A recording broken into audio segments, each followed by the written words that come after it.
अच्छे से मन लगा के पढ़ाई करना, और किसी चीज की जरूरत हो तो मुझे बोलना।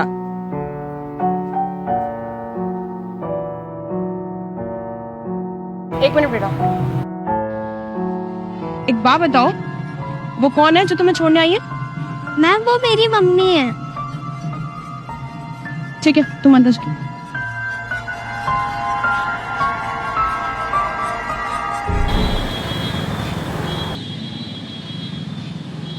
एक्सक्यूज मी, ये आपका बच्चा है? हाँ, हम इसी के गार्डियन हैं, मतलब हम ही टेक केयर करते हैं इसकी। बताइए।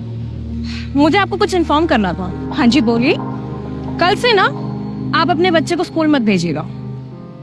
पर क्यों, कुछ है? मतलब छुट्टियां चल रही है या फिर कल से वेकेशन स्टार्ट होने वाला है, कुछ ऐसा है, हॉलीडे है क्या? देखिए, हमारे स्कूल में ना बहुत रेप्यूटेड फैमिली के बच्चे पढ़ते हैं। मैं नहीं चाहती कि हमारे उन बच्चों के साथ ये बच्चा पढ़े और वो बिगड़े। स्कूल से निकाल रहे? क्यों, इसने कुछ गलती की क्या? आपको तो पता ही है कि ये किन लोगों के साथ रहता है। देखिए मैम, आप कुछ गलत समझ रहे हैं। मैंने आपको कहा ना कि आपको अपने बच्चे को स्कूल भेजने की कोई जरूरत नहीं है, क्योंकि मैं बिल्कुल भी नहीं चाहती कि इसका असर और बाकी बच्चों पे पड़े। देखिए, ये हमारी स्कूल की रेपुटेशन की बात है, इसीलिए मैं आपसे कह रही हूँ कि आप यहाँ से जाइए। ठीक है मैम, मैं समझ गई हूँ कि आप क्या कहना चाह रहे हो। ठीक है, चलो रोहन।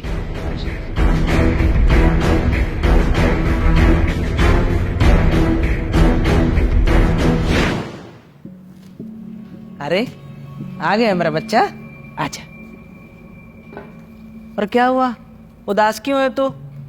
आपकी वजह से। मेरी वजह से? क्या हुआ बेटा, कुछ चाहिए था आपको? स्कूल से निकाल दिया इसे। स्कूल वालों ने निकाल दिया? लेकिन क्यों? ताई, मैंने कितनी बार बोला है आपको कि आप रोहन के साथ बाहर मत जाया करो। ताई, आप आज स्कूल छोड़ने गए थे ना रोहन को, वहाँ पे उसके स्कूल वालों ने आपके साथ रोहन को देख लिया है। आपको पता है कि उन्होंने क्या कहा है? हमारे स्कूल में रेपुटेटेड फैमिली के बच्चे पढ़ते हैं। वो इनडायरेक्ट वे में ये कहना चाह रहे थे कि किंडर का बच्चा हमारे स्कूल में नहीं पढ़ सकता। अच्छा, ऐसा बोला उन्होंने?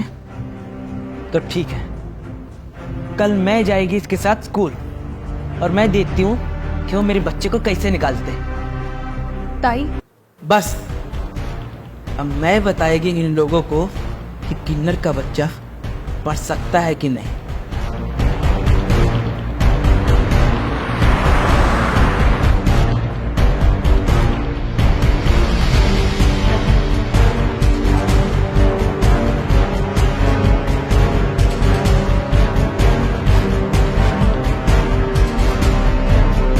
हाँ जी। मैंने सुना तूने मेरे बच्चे को स्कूल से निकाल दिया। हाँ, निकाला मैंने स्कूल से। क्यों? क्योंकि ये किन्नर का बच्चा है? जब तुम्हें ये बात पता थी तो तुम यहाँ क्यों आई? आए व्हाटएवर। तो मतलब आपके हिसाब से किन्नर का बच्चा स्कूल में नहीं पढ़ सकता? देखिए, मैंने ऐसा बिल्कुल नहीं कहा। आपके बच्चे को पढ़ने का बिल्कुल अधिकार है, लेकिन वो हमारे स्कूल में नहीं पढ़ सकता। आप अपने बच्चे को पढ़ाइए किसी और स्कूल में, पर यहाँ मत भेजिए। तुम्हारे स्कूल में ऐसा क्या है? देखिए, हमारे स्कूल में ना बहुत हाई प्रोफाइल और पढ़े लिखे माँ बाप के बच्चे पढ़ते हैं, ना कि आप जैसे लोगों के बच्चे। बस, जानती है मैं तेरे जैसे पढ़े लिखे लोगों को। तेरी जैसी किसी पढ़ी लिखी माँ ने ना इसको कचरे के ढेर में फेंक दिया था। पहले तो जोश जोश में बच्चे कर लेते हैं, और जब उनसे नहीं संभलते तो फेंक देते हैं कचरे के ढेर में। ये आशा ताई ये लेके आई इसको घर। मेरे समाज के लोगों ने इसे पाला परोसा, और आज जब मैंने इसे स्कूल भेजना चाहा तो तुमने कहा कि मेरा बच्चा स्कूल में शिक्षा ग्रहण नहीं कर सकता। क्यों? क्योंकि ये किन्नर का बच्चा है। हाँ? देखिए, आपने बिल्कुल सही कहा। आपके बच्चे का कोई कसूर नहीं है, पर आप मेरी बात समझने की कोशिश कीजिए। अगर मैं आपके बच्चे को अपने स्कूल में पढ़ने दूंगी तो बाकी के पेरेंट्स हमारे विरुद्ध हो जाएंगे। वो अपने बच्चों को यहाँ स्कूल में से निकाल लेंगे। मेरा इतना बड़ा स्टाफ है, वो कहाँ जाएंगे? मैं उनकी सैलरी कहाँ से लेके आऊंगी? और ये सब मैं सिर्फ आपके एक बच्चे के लिए करूं? इसीलिए मैं आपसे माफी चाहती हूँ, बहुत प्यार से बोल रही हूँ। आप अपने बच्चे को यहाँ से ले जाइए। यही तो दिक्कत है इस समाज की। अरे तुम लोगों ने हमें कभी सम्मान की नजर से देखा ही नहीं, हमेशा हमें अपने समाज से अलग माना। हम किन्नर हैं, इसमें हमारा क्या कसूर? हम जानबूझकर तो ऐसा नहीं करते। ऊपर वाले ने हमें जैसा बनाया, हमने खुशी खुशी इस जीवन को स्वीकार किया।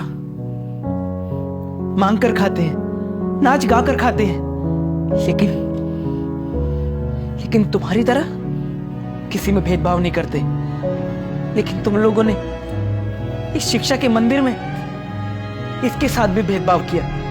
मुझे तो लगा था कि इस समाज में बस हम लोगों को ही भेदभाव की दृष्टि से देखा जाता है। कम से कम इस शिक्षा के मंदिर में तो भेदभाव नहीं होगा।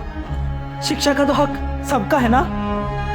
लेकिन नहीं, यहां भी भेदभाव, बस इसीलिए कि मैंने उसे पाला है। तो आप लोगों ने ये कहकर निकाल दिया ये एक किन्नर का बच्चा है। हाँ, है ये किन्नर का बच्चा। मैं हूं इसकी मां और मैं पढ़ाऊंगी इसे। आप प्रिंसिपल है ना स्कूल की, मैं आपसे पूछती हूँ, क्या इस शिक्षा के मंदिर में ये भेदभाव होना चाहिए? क्या हमें या हमारे बच्चे को शिक्षा ग्रहण करने का अधिकार नहीं होना चाहिए? बिल्कुल सही कहा आपने कि शिक्षा का मंदिर है और यहाँ पे भेदभाव नहीं होना चाहिए। इसीलिए मैंने सोचा है कि आपका बच्चा इस स्कूल में पढ़ेगा। पर मैं आपसे हाथ जोड़ के माफी मांगती हूँ। बिना सच्चाई को जाने मैंने बहुत कुछ बोल दिया। प्लीज मुझे माफ कर दीजिए। गलती तेरी नहीं है। इस समाज ने कभी हमें सम्मान की दृष्टि से देखा ही नहीं।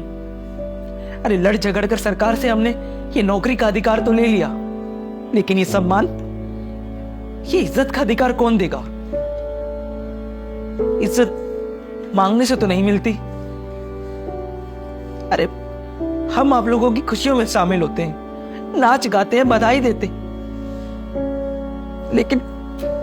लेकिन ये समाज, ये पढ़े लिखे लोग न जाने क्यों हमें अपने से अलग समझते हैं।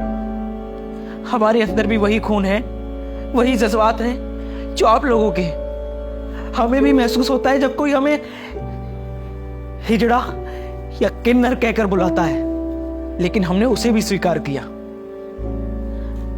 हमें कोई शर्म नहीं आती कि हम नाच गाकर कमाती हैं। हम किन्नर हैं, छाती ठोक कर कहते हैं, क्योंकि ये शरीर हमें उस ऊपर वाले ने दिया है और उसकी दी हुई हर चीज की हम इज्जत करते हैं। और रही इस बच्चे की, तो हाँ, मैं हूं इसकी मां। इसे पढ़ाऊंगी, लिखाऊंगी और इस काबिल बनाऊंगी कि समाज को एक नई दिशा दे और सबको समान दृष्टि से देखे और उन्हें इज्जत भी दे। और मैं धन्यवाद तुम्हारा भी करना चाहती हूं कि कम से कम तुमने अपनी सोच को बदला, हमारी बात को समझा, हमारे दर्द को समझा कि हम क्या महसूस करते हैं। अगर ये समाज भी बस थोड़ा सा समझ लेगा ना, तो हम भी तुम्हारी तरह सर उठाकर इस समाज में जा सकेंगे, तुम्हारी तरह इस कुर्सी पर बैठकर एक अच्छी नौकरी कर सकेंगे। कोई बात नहीं। बहुत बहुत धन्यवाद आपका कि आपने मेरे बच्चे को अपने स्कूल में एडमिशन दिया। चल बेटा।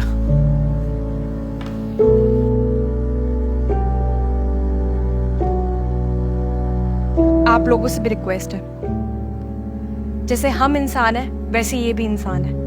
आज मेरी सोच बदल गई है, आप लोग भी अपनी सोच बदलिए ना। इन लोगों को भी खुशी से अपना जीवन व्यतीत करने का पूरा हक है। तो मैं आपसे भी रिक्वेस्ट करूंगी कि आप लोग इन्हें समाज में बराबरी का दर्जा दें।